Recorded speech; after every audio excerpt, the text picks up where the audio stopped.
Hi everybody. I wasn't even sure that we started or not. I wanted to say welcome back this week, and I decided that we've been cooking for so long that I wanted to do a dessert. So it's very decadent and delicious.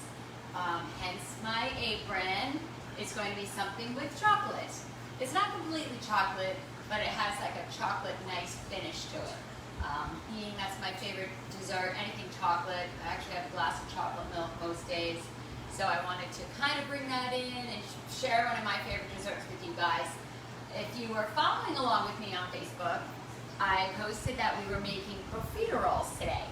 Basically, profiteroles are another type of an eclair or a cream puff. And when I was a kid, my mom made them. She made them the long way. And they had the custard inside with the chocolate. And I don't think back then I really appreciated everything that she did for us. She is amazing still. She cooked me breakfast, lunch, and dinner. I have 4 siblings, so I'm one of 5. And she was just amazing that way. And she would always make dessert for us, whether it was Jell-O and whip or even pudding. But she always finished our dinners with something sweet. So I got in that habit, and actually I love to bake. It's a little more difficult than cooking, but I like the result of it because I have a sweet tooth. So we are going to make the cream puffs today. And so easy again, few little ingredients: eggs, butter, flour, water, simple stuff. And then we're going to make a second step. We're going to make the filling for it. And we're not going to make the typical custard one that you would pipe inside. We're going to make an Italian cannoli cream filling. And then we're going to finish off with Nutella ganache. And this is my favorite. I eat it on toast. We actually have a great dessert at the restaurant with Nutella. We stuff them inside ravioli, deep fry them, and put powdered sugar on them. Can't get any better than that. So that's how we're going to finish it off. So we're going to get it started, and we're going to make the pastry itself. And there's a French word called pâte choux, and this is the pastry cream that we're going to make. So it starts with a pan, of course, a saucepan, and I have it on the flame. And we're going to add to it 1 cup of water, which I went ahead already, and I kind of did my measurements today because it is 3 steps, and I didn't want to take up too much time. And then we're going to go ahead and put in a pinch of salt. So a pinch of salt could mean anything to you. To me, I just put a little tiny bit in the palm of my hand like this. And I'm just going to put it in my water. That there. I'm going to put 2 tablespoons of sugar in the pot because this basically does not have a flavor to it. So we always level it off like I told you.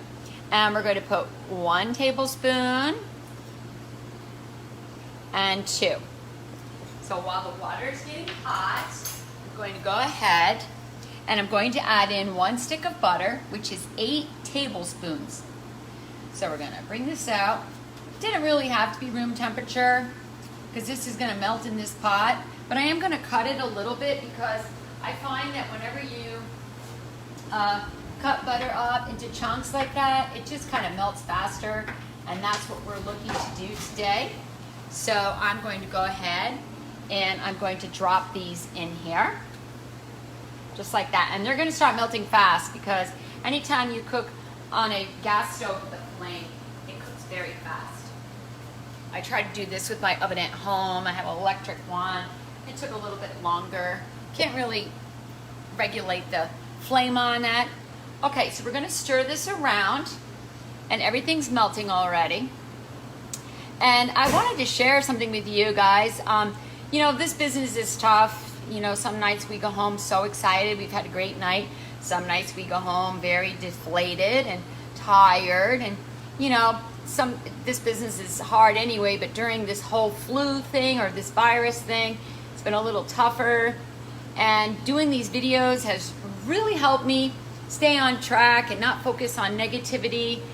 And I gotta say, through it all, I have met so many amazing people. I've got a few messages this week from some women that I wanted to give a shout out to. I have Maria in Long Branch. And yeah, girl, I know you're drinking that wine, and I got mine here too. It's 5 o'clock somewhere. And then I wanted to give a shout out to Linda and Troyes, Montana, and New Hampshire. Of course, my family all in New York. And I also, something exciting happened. I reconnected with family on here that I hadn't spoken to since I was a child. And I have family in New York, and I have family in upstate New York. And they reached out to me, saw my videos. So now I've been talking to a first cousin, Gail, and a second cousin, Ava. So I wanted to give a shout out to them. I'm so excited. So I'm going to turn the flame down a little bit now, and I'm going to add 1 cup of flour. And I already went ahead and measured this out, and this is exactly 1 cup. It's all-purpose flour. It's not self-rising. And yes, you could use, like, if you're gluten-free, you can definitely use a gluten-free flour. You guys should be able to have desserts just as much. And so what we're doing here, this is going to actually form a ball.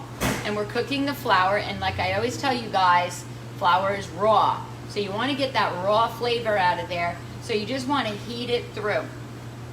This is actually one of my pans from home because I found that it worked so good with this that I wanted to make sure I showed you how easy this mixes around.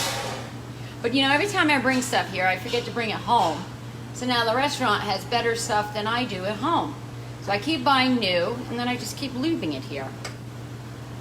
Okay, look how, it almost looks like mashed potato consistency. And that's what you want. You could use a whisk here if you want to.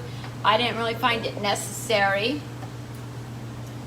And we're just gonna maybe cook this for just 10 seconds more, just to make sure we get all that raw flour out of there. And see how easy it moves around in this pan, and it already formed a ball. I'm gonna turn the flame off. And this is almost done, but not quite. It's very hot at this point. Okay, so what I'm gonna do now, I'm going to move it to a KitchenAid. You don't have to do this part. If you don't have one, you can use a hand mixer, or if you really are motivated, you can actually use your God-given mixer. It will take you a little bit of time. It's probably why my mom always looks so good. She didn't have fancy stuff like this. Okay, our next step is basically we're going to put in eggs, 4 eggs. But everybody knows if you put eggs into something hot, they scramble. So I'm going to go ahead, I'm going to put it into my mixer, and I'm going to spread it out here so it can kind of air out a little bit and cool down. That over there. All right, and I'm going to put my whisk attachment on here, not the paddle, because we want to really mix this up good. This is my older one. And what I'm going to do here for a minute is I'm just going to mix it around and see all the steam coming out. It's letting all that out, which is good because we want to put our eggs in here, and we can't do it while it's extremely hot. So I just let that go for a minute. It's getting all that out. And then what we're going to do is we're going to put in 4 eggs. And this is a really, really important part because this is what really adds the depth to this dough. And you know, you never directly crack your egg over the bowl. We all know shells. So we put it into this extra side bowl, and we're going to do 1 egg at a time. And why we do that is because we want to make sure it's incorporated all the way. And we're going to turn it up higher and mix it. And now it just looks like a separating, but trust me, it's going to all come together. And egg number 2.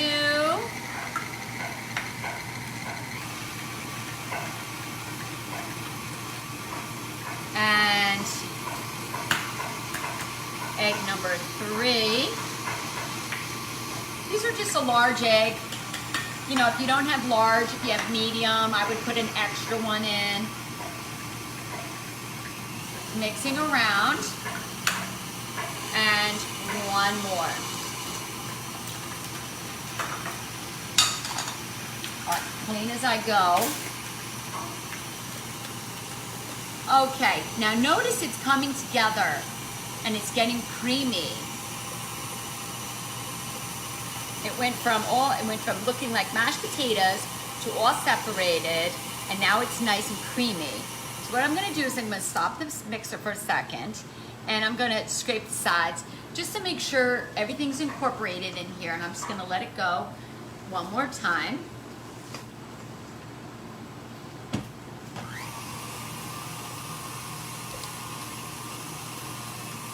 Okay, so that is done. See how easy that is? Now we're gonna take this off and we're going to scrape it off. You know, I love this mixer, but this whisk makes it really difficult to get all the dough out the top of it. This very end part. I remember my mom's mixer, and she would have to turn the bowl, and then she got one with a turntable and the 2 separate beaters. Actually, I think I might have had one of those too when I first started out. But this does everything. Okay, I'm not gonna go crazy over this, so we're just going to leave it at that. Okay, I'm gonna actually take this off so you can see it better. See how it is now? It's all smooth. All that egg has made it a rich, rich yellow color. So the next thing we're going to do, I'm actually going to move the mixer out of the way so I can do it right here for you guys. We're going to put them on a cookie sheet. Okay. I'm going to spray it down. This is just a regular, you know, non-stick cookie sheet, but I want to make sure. So I'm going to spray it down. And we're going to do it the old-fashioned way here. If you had an ice cream scoop, you could certainly use that, because you want these to all be the same size, because if you have a small one, it's going to burn. If you have a bigger one, it's going to be raw. When you bake, the cooking time, everything has to be the same. So we're going to do it the old-fashioned way, 2 spoons. And we're going to, you can make them, you can make them really big if you want a big cream puff. Or you can make them bite-sized like this.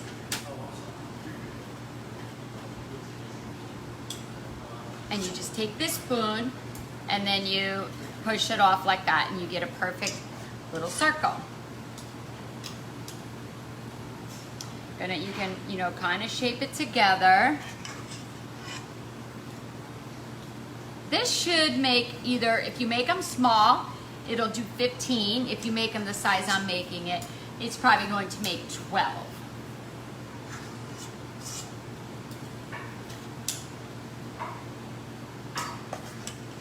Real simple.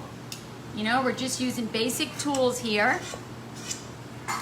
You don't like to have a lot of dishes to clean. Everybody thinks, oh, you're just in a restaurant, you know, put it in the dish pit. We are the dish pit right now. We're in the process of getting a dishwasher, and that's not always an easy position to fill. Okay, I'm going to fit 12 on here, but actually this one, the way I made them with these 2 spoons, it can make 15. I can already tell. So they pretty much look all the same. Okay, if you wanted to really, you could wet your middle finger and you can just press down the tops of them. I actually like them kind of rustic looking. I think they look very pretty and very homemade. And now this goes into a preheated oven at 400 degrees. I know that seems really high, and I just wanted to explain the baking process of these for just a minute, and I'm going to show you why. So these now you would put into a 400 degree oven, and they're going to bake for 10 minutes at that temperature. So this is what I have done. I'll actually bring those down. You can show them.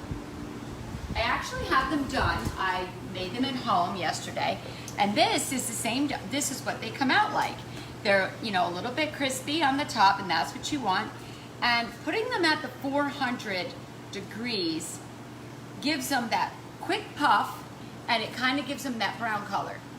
After you put them in the oven at 400 for 10 minutes, you want to turn your oven down to 350. and I let them cook 20 minutes more. So that's 30-minute cooking time. 10 minutes at 400, 20 minutes at 350. After they were done then, I turned the oven off, and I opened the door crack, and I left them in there. I went, I took a shower, did my hair. When I got done, the oven was cool, and these were the beautiful cream puffs that I had when they came out. Now let me tell you about a mistake I made yesterday. And I'm not a perfect cook, baker, anything. I don't profess to be. I make plenty of mistakes. As a matter of fact, my dog got a couple of these yesterday because they were so bad. I had not made these in so long. I wasn't used to it. I forgot. So this is my first batch, and I wanted to show you. I wanted to share this because I want you to see that if they do come out like this, you know what? You can still use them. You can still cut this in half. You can still fill it. So you see how soft they are and squishy, and they're kind of flat. So, and then look at this one, the difference. Okay, so I actually went through about 3 batches of these. I'm not ashamed to say it, it took me a while.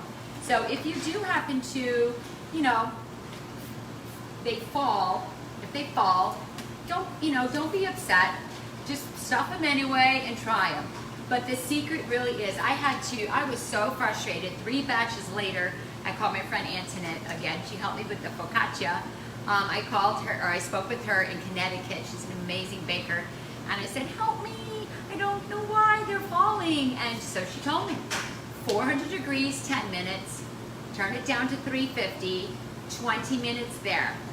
Crack the oven and just let them sit there, turn it off. And this is how you get a beautiful, perfect cream puff. Okay, so now what we're gonna do is, I'm gonna show you how to make the filling for that. Filling is very simple. This isn't a custard. My mom made hers almost like a vanilla pudding, very, very good with the boiled down eggs, the egg yolks and everything. But I'm going to show you how to make like a simple cannoli cream filling. And what I'm going to do is I'm going to get this whole actual thing. This is mascarpone cream. It's similar to American cream cheese. This has a little bit more mild flavor. And you can use it in a savory dish, or you can use it for sweets. We use this in tiramisu, but we also use it for lasagnas and things like that. It's a very good base for a lot of pasta dishes. So this entire thing, this is just 2 cups, believe it or not. You can find this in the store. Used to be you couldn't. You had to go to specialty stores. But now it's become so popular. And it's in so many things, and it's nice and creamy like this. I don't need that. And then I'm going to use just a cup of ricotta cheese with it. So I'm going to get that out. And this is just whole milk ricotta. We don't skimp here with the skim or anything like that. We want all the flavor, all the texture. It's nice and creamy. We're putting in a cup of this. Alrighty, I'm going to add it right to this. Okay, and we're kind of mix these together.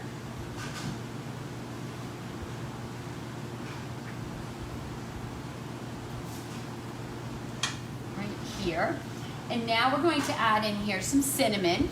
This is going to give it a nice warm flavor, and this would be exactly like you would make cannoli filling.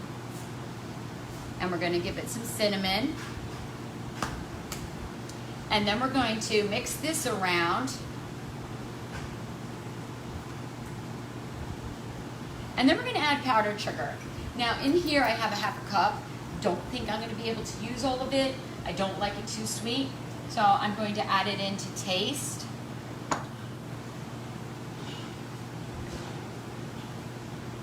Remember, you can take away, but you can add. So if you add too much sugar in here in the beginning, it's too sweet and you have to start over. And I'm pretty sure that's good enough. Okay, so So that's the second part of it. That's the cream that goes in the center. So the last thing we're going to do is the chocolate ganache. This is the best part of all. So it's basically 1 cup of heavy cream. And you always want to keep heavy cream cold as long as you can. So we're going up to the 8 ounces. That's 1 cup of heavy cream. And we're going to put it on the stove over here. And we're going to bring this to a simmer. And a simmer, again, what we say, the simmer is the bubbles around the outside of it. Not a rolling boil. Turn my flame down. I love my stove here. We're going to get that warm. While that warms, we're going to make this. So the recipe calls for a cup of heavy cream, a quarter, actually it's a half a cup of chocolate chips, but I want to use my Nutella. So I'm going to use a half a cup of dark chocolate, and I'm going to use half a cup of Nutella. And I have like the just regular chips you can buy in the grocery store, and I like dark chocolate, especially for this.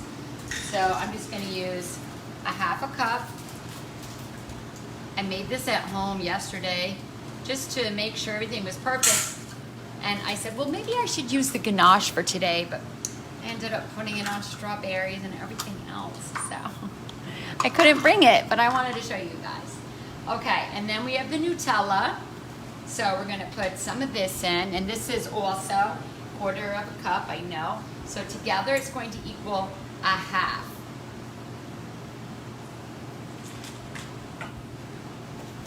So there we go. So now we're going to, while we're waiting on our milk to get warm, and it's not quite there yet, we can tell because we don't have these bubbles here around the rim yet. So I'm going to show you what we're going to do for our next step.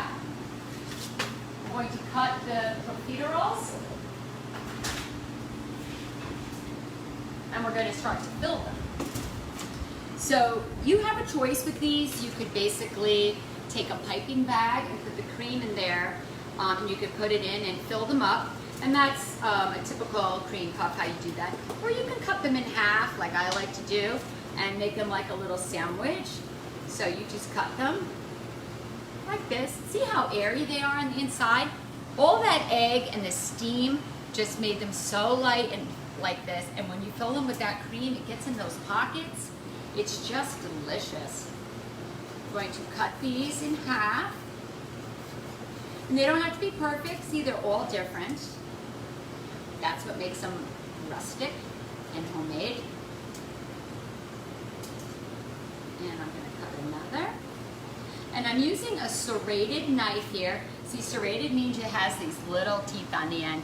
And it's really good to use for things like this, where because a smooth knife wouldn't make such a great cut through. And we're just going to cut these. We're going to keep an eye on the heavy cream over there. And there we go. It has started to bubble around the edges. And now we're slowly going to pour this into our chips. I remember my mom had this white and red double boiler, and I used to think it was the coolest thing in the world. And then I realized you can make chocolate ganache just like this. Keep stirring.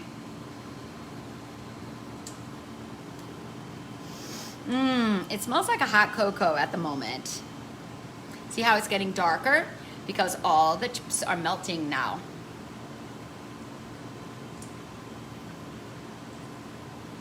If you want it a little thicker, you could add more. But this ganache can be used for so many things. You can drizzle it on custards, you can drizzle it on pudding, you could drizzle it on fruit, ice cream, all different things like that. And I think I'm gonna add just a little bit more chips in mine because I want it a little thicker. Damn. I know, but I love it where I can stick it to a spoon. I don't want to drizzle, I want to dip. That's how I want it. There we go. Just keep stirring. Don't stop. Be nice and smooth. It looks like velvet. See, look how shiny that is now. That's perfect. Okay. Are we ready to put one of these together? Let's do it. All right, let's do this. Okay. So I have this cream puff. You want one, Abs? Of course. She's my taste tester. Okay. I guess we'll make Tom one too. Well, yeah, my son was trying to eat them without the filling and everything in them. Okay, so we take this, we're going to put our filling inside, and we're going to fill up all of those holes. You know, you could actually put like chocolate chips in here if you want to, mini chocolate chips if you like that. And then we could put the top back on. And then we just take it and we dip it. And there we go. Look at that. Doesn't that look beautiful? We're going to do another one.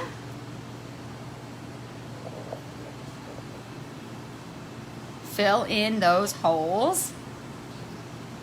Now, also, if you wanted to make chocolate ones, you could put cocoa powder right here because that would make it chocolate filling if you really wanted to make them decadent like I love them. We're going to put the top back on it. And this, if you don't want to dip them, you can drizzle it.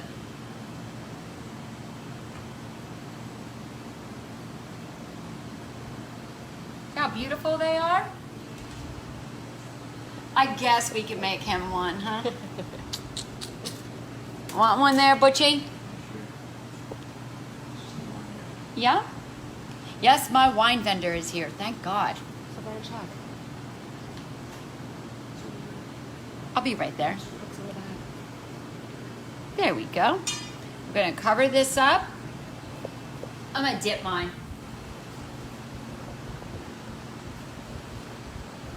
And there we go. So those are profiteroles. See that? They got the cream inside, the chocolate on the top. It's nice and shiny. So I've showed you how to make the pastry. I showed you how to make the cream inside.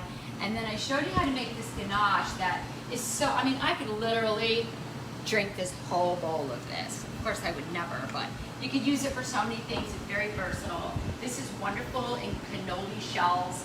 It's cannoli cream. You could put other things in here if you wanted to. You could put jams in here, custard in here. It's just a nice light pastry. And with it, I'm going to recommend this.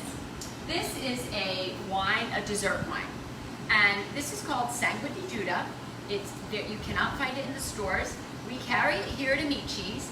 It's a sweet Italian dessert wine. Has a little bit of effervescence in it, which people love. So it's not smooth like Lambrusco. It almost has a little sparkle to it, and it's a beautiful red color, as you can see those bubbles there now. And that's from the effervescence, and it's called Sangue di Giuda, which means blood of Judah. And I'm going to try it with one of these. So I'm not even going to cut it, guys. I'm just going to dig right in. So here we go.